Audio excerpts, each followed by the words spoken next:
السلام علیکم ورحمۃ اللہ وبرکاتہ نحمدہ ونصلی علی رسولہ الکریم اما بعد فاعوذ باللہ من الشیطان الرجیم بسم اللہ الرحمن الرحیم۔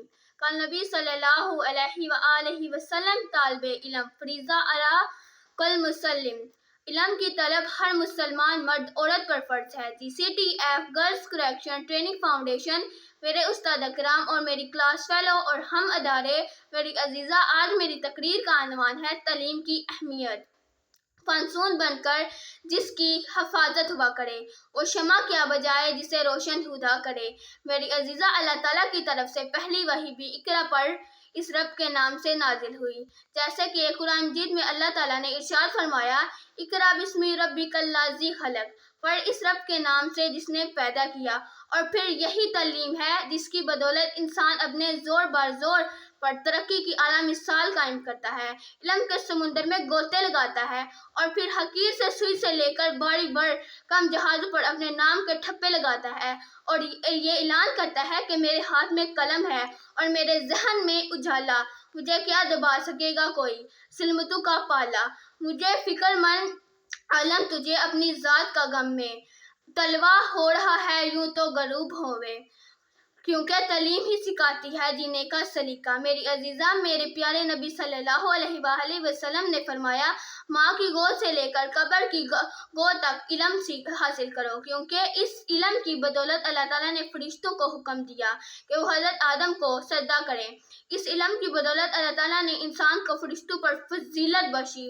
میری عزیزہ، اپنا عقیدہ مضبوط رکھا اور جدید علومی ہنر کسی سے بھی حاصل کرو۔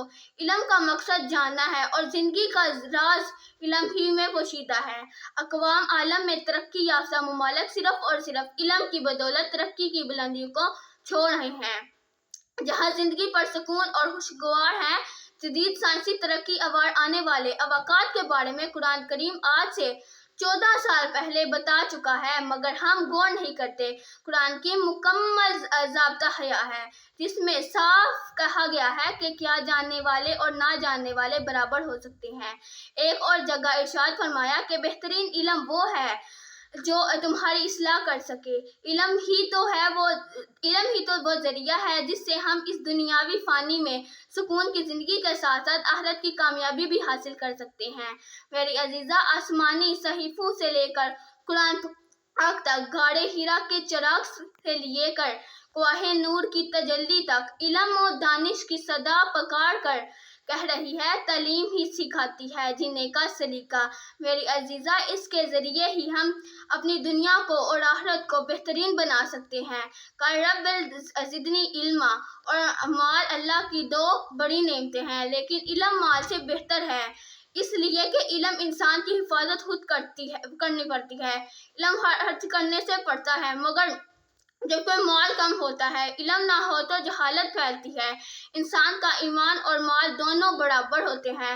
امام شافعی کے شاگرد آدم احمد بن جنبل فرماتے ہیں کہ لوگ کھانے پینے سے زیادہ علم کے محتاج ہیں، اس لیے کہ کھانے پینے کی ضرورت انسان کو 2 میں 1 بار یا 2 بار پڑتی ہے، جبکہ علم کی ضرورت آدمی کو ہر سانس پر پڑتی ہے۔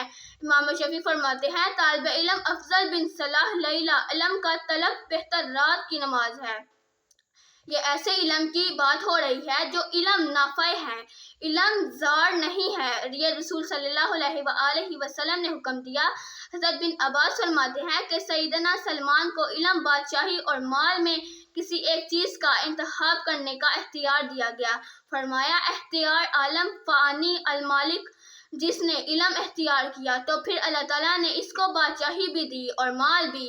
میری پیاری ماؤں اور بہنوں، ابن قمیص فرماتے ہیں کہ میں سیدنا ابو درداء کے ساتھ مشرق کی جامع مسجد میں بیٹھا ہوا تھا۔ ایک شخص آیا، اس نے کہا، اے ابو درداء، میں مدینہ منورہ سے آیا ہوں، مجھے خبر ملی کہ آپ رسول اللہ علیہ وآلہ وسلم کی ایک حدیث بیان کرتے ہیں، اس حدیث کو سننے کے لیے آیا ہوں، مجھے اس کے علاوہ کوئی اور کام نہیں تھا۔ سیدنا ابو درداء بیان کرنے لگے کہ رسول صلی اللہ علیہ وآلہ وسلم نے یہ حدیث بیان کی کہ اگر کتا برتن میں منہ ڈال دے تو 1 مرتبہ مٹی سے اور 6 مرتبہ پانی سے دھونے کا حکم دیا۔ اگر کسی کتے کو سیدھا لیا جائے شکار کی تعلیم دے کر تو بسم اللہ پڑھ کر شکار پر چھوڑا جائے تو وہ شکار ہوا مر بھی جائے تو حلال ہے۔ سیدنا حریرہ صرف علم کی بنیاد پر اس قدر ممتاز ہوئے کہ اس کے ہاتھ میں مرا ہوا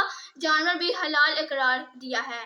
میری ماں اور بہنوں، اللہ نے ہمیں علم حاصل کرنے کے لیے چن لیا، لہٰذا ہمیں چاہیے کہ ہم سب سے زیادہ علم حاصل کریں۔ اللہ تعالیٰ نے ہمیں یہ بہت ہی سنہری موقع دیا ہے علم حاصل کرنے کا، تو ہمیں دل لگا کر علم حاصل کرنا چاہیے۔ جو کچھ سنا اور سنایا اللہ تعالیٰ ہمیں عمل کرنے کی توفیق عطا فرمائے۔ وما علینا البلاغ المبین۔